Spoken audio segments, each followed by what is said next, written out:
हम सभी को हमारे आसपास साफ सफाई बेहद पसंद होती है। हम अपने डेस्क को, अपने घरों को और अपने आसपास की हर एक चीज को बहुत सफाई से रखते हैं, लेकिन एक ही दिन में बहुत सारा वेस्ट प्रोड्यूस करते हैं। फिर ये सारा वेस्ट कहाँ जाता है? हम अपने घरों और पर्यावरण को कैसे साफ रखते हैं? खैर, हमारे पास डस्टबिन्स हैं जो हमारे प्रोड्यूस किए गए वेस्ट को जमा करने में मदद करते हैं। डस्टबिन्स में सारा वेस्ट जमा होता है, जहां से उसे डिस्पोजल के लिए आगे ले जाया जा सकता है। हमें वेस्ट डिस्पोजल के महत्व का पता है। कभी सोचा है कि सेल किस तरह से जनरेट हुए वेस्ट को डिस्पोज करता है? क्या उसके पास कोई डस्टबिन है जो वेस्ट को जमा करने में मदद करता है? बिल्कुल, उसके पास है। प्लांट और एनिमल सेल्स दोनों में एक ऑर्गेनेल होता है जिसका नाम वैक्यूल है। ये वैक्यूल सेल के लिए स्टोरेज सेंटर की तरह काम करते हैं। ये सेल में सॉलिड और लिक्विड वेस्ट के लिए स्टोरेज सैक्स होते हैं। तो क्या सभी सेल्स में वैक्यूल्स की संख्या और साइज एक ही होता है? खैर, ऐसा नहीं होता। अगर हम प्लांट और एनिमल सेल को कंपेयर करें तो हम दोनों में वैक्यूल्स की संख्या और आकार के बीच के अंतर को देख सकेंगे। प्लांट सेल में बड़े और कम वैक्यूल्स होते हैं, जबकि एनिमल सेल्स में छोटे और ज्यादा वैक्यूल्स होते हैं। कुछ प्लांट सेल्स के केस में वैक्यूल्स एक सेंटर में हो सकता है जो आधे से ज्यादा सेल के वॉल्यूम पर कब्जा कर सकता है। दिलचस्प है ना? और वो कौन से पदार्थ हैं जो वैक्यूल अपने अंदर स्टोर करते हैं? वेस्ट मटेरियल के अलावा कुछ vacuoles amino acid, sugar, protein और दूसरे पदार्थों को भी स्टोर कर सकते हैं। तो वैक्यूल्स में वेस्ट मटेरियल के स्टोरेज का काम होता है, या कुछ केसेस में कुछ वैक्यूल्स जरूरी पदार्थ भी स्टोर कर सकते हैं। क्या वैक्यूल सिर्फ ये ही सब स्टोर कर सकता है? खैर, अमीबा जैसे लोअर ऑर्गेनिज्म के कुछ केसेस में स्पेशल वैक्यूल्स भी होते हैं, और ये किस में मदद करते हैं? ये फूड स्टोरेज में मददगार होते हैं। जी हाँ, आपने सही सुना। अमीबा और पैरामीशियम जैसे लोअर ऑर्गेनिजम्स में एक स्पेशल स्ट्रक्चर होता है जिसे फूड वैक्यूल कहते हैं, जो फूड स्टोरेज में मदद करता है। ये वो फूड वैक्यूल्स हैं मैं जिनकी बात कर रही हूँ। जरा रुकिए, तो फिर ये स्ट्रक्चर्स क्या हैं? ये भी इन वैक्यूल्स की तरह दिख रहे हैं। क्या ये भी वैक्यूल्स के ही प्रकार हैं? जी हाँ, ये स्ट्रक्चर्स भी वैक्यूल्स ही हैं। उन्हें कंट्रैक्टाइल वैक्यूल्स कहते हैं। जैसा कि कंट्रैक्टाइल नाम से पता चलता है, उनमें कंट्रैक्ट या श्रिंक होने की क्षमता होती है। ये वैक्यूल लिक्विड स्टोर करते हैं, और जब वो पूरी तरह से भर जाते हैं तो वो कंट्रैक्ट यानी कि सिकुड़कर स्टोर किए गए कंटेंट को बाहर निकाल देते हैं।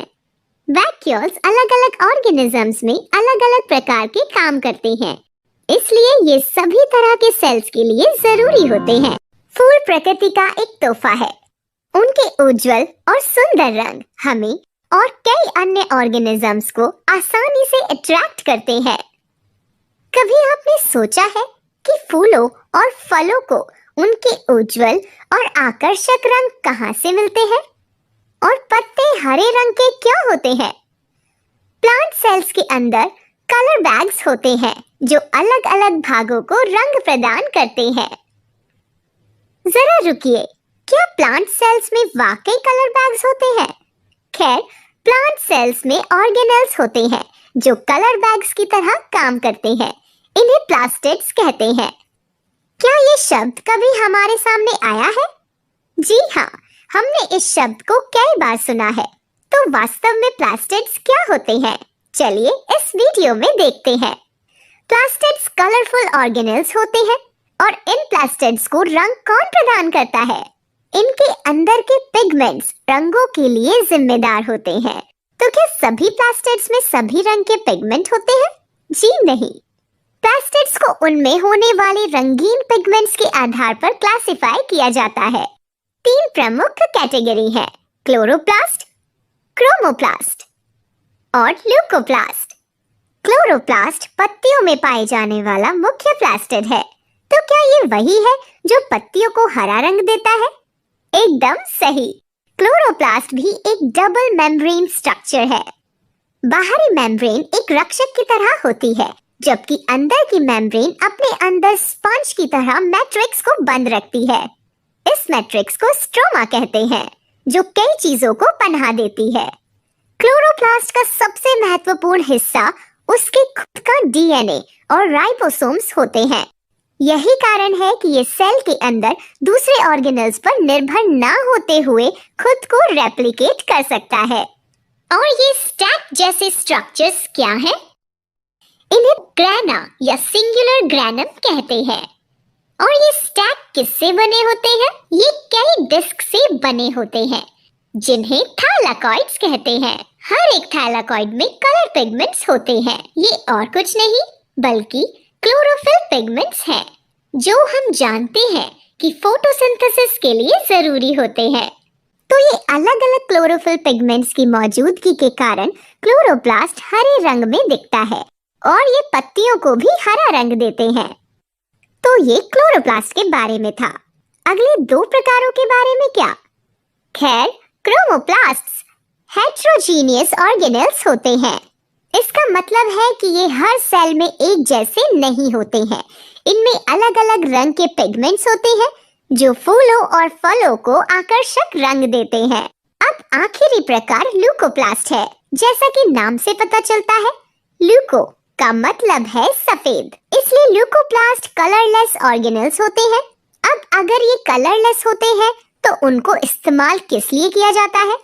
खैर, ल्यूकोप्लास्ट का मुख्य काम है स्टोरेज करना। उन्हें बड़ी मात्रा में स्टार्च, अदर शुगर्स, प्रोटीन और लिपिड्स के स्टोरेज के लिए जाना जाता है।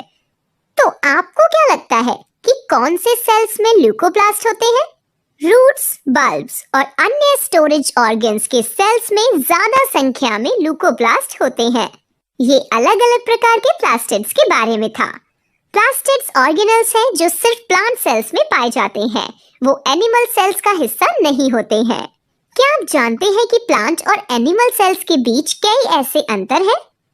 चलिए उनके बारे में हमारे अगले वीडियो में सीखेंगे। यहाँ आपकी स्क्रीन पर दो सेल्स हैं। एक नजर देखकर क्या आप मुझे बता सकते हैं कौन सा प्लांट सेल है और कौन सा एनिमल सेल है? घबराइए नहीं, ये इतना भी मुश्किल नहीं। प्लांट और एनिमल सेल्स को केवल देखकर उनके बीच का अंतर बता सकते हैं। कुछ कैरेक्टर्स का होना या नहीं होना ही काफी है उनमें डिफरेंसेस को समझने के लिए। चलिए हम एक एक करके डिफरेंसेस को समझें। अगर हम सेल के बाहर से उसके इनर कोर तक ट्रैवल करें तो पहला अंतर जो हमें दिखता है वो सेल वॉल है। प्लांट सेल्स में एक प्रॉपर और वेल डिफाइंड सेल वॉल होती है। दूसरी तरफ एनिमल सेल्स में किसी भी तरह की सेल वॉल नहीं होती है। उनके पास सिर्फ सेल मेम्ब्रेन होता है, जो प्लांट सेल्स का भी एक हिस्सा होता है। सेल वॉल की वजह से प्लांट सेल एक सही आकार प्राप्त करते हैं। दूसरी ओर एनिमल सेल का एक सही आकार नहीं होता है, क्योंकि उनमें सेल वॉल की कमी होती है। अगला अंतर है वो है प्लांट सेल में क्लोरोप्लास्ट का होना। ये हमने पहले भी पढ़ा है कि ये प्लांट सेल का ही ऑर्गेनेल है। ये एनिमल सेल में नहीं होता है। क्या अब आप तीसरे अंतर के लिए मेरी मदद कर सकते हैं? ये सही है, वैक्यूल्स का होना। प्लांट और एनिमल सेल दोनों में वैक्यूल्स होते हैं। हालांकि प्लांट सेल्स में वैक्यूल्स बड़े होते हैं जो सेंटर में होते हैं, जबकि एनिमल सेल्स में कई छोटे आकार के वैक्यूल्स होते हैं। सेंट्रल वैक्यूल सेल में ज्यादातर हिस्से पर कब्जा कर सकता है और दूसरे ऑर्गेनल्स को बॉर्डर की ओर धकेलता है। एनिमल सेल्स का मामला थोड़ा अलग होता है। यहाँ वैक्यूल्स आकार में बहुत छोटे हैं और पूरे साइटोप्लाज्म में बिखरे हुए होते हैं। इनके अलावा इन दो सेल्स में और बहुत अंतर होते हैं, लेकिन हम अपने हायर ग्रेड्स में उन पर एक नजर डालेंगे। अभी के लिए आप मुझे बताइए, क्या सेल्स का क्लासिफिकेशन बस इन्हीं बेसिस पर होता है? क्या वहाँ बस दो तरह के सेल्स हैं, प्लांट सेल्स और एनिमल सेल्स? कुछ देर के लिए सोचिए। इसका जवाब ना है। ये बस प्लांट और एनिमल सेल्स के बीच का अंतर था। ये वो तरीका नहीं जिससे सेल्स को क्लासिफाई किया जाता है। तो हम सेल्स को कैसे क्लासिफाई करते हैं? सेल्स दो मेजर टाइप्स में क्लासिफाई किए जाते हैं, प्रोकैरियोटिक सेल्स और यूकैरियोटिक सेल्स। ये हैं दो टाइप्स जिनकी हम बात कर रहे हैं।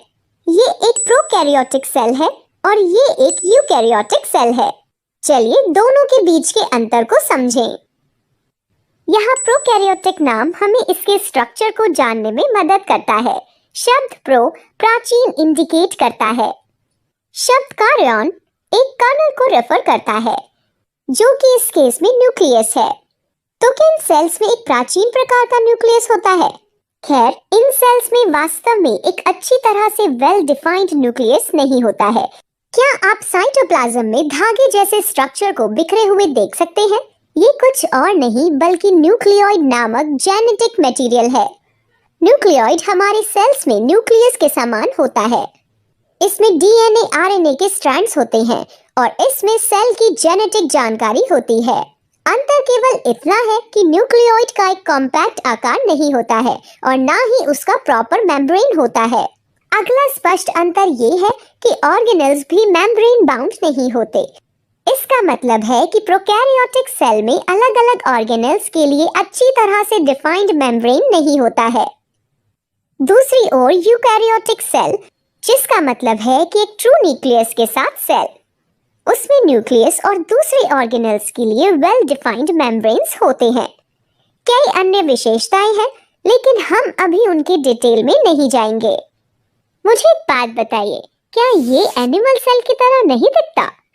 जी हाँ, दिखता है, क्योंकि ये एक एनिमल सेल है। तो क्या यूकैरियोटिक सेल का एग्जाम्पल एक एनिमल सेल है? जी हाँ, दोनों ही प्लांट और एनिमल सेल्स यूकैरियोटिक सेल्स की कैटेगरी में इंक्लूड किए जा सकते हैं। तो प्रोकैरियोटिक टाइप में कौन से सेल्स होंगे? लोअर ऑर्गेनिज्म के सेल्स, जैसे कि बहुत से बैक्टीरिया, उनके पास प्रोकैरियोटिक सेल्स होते हैं।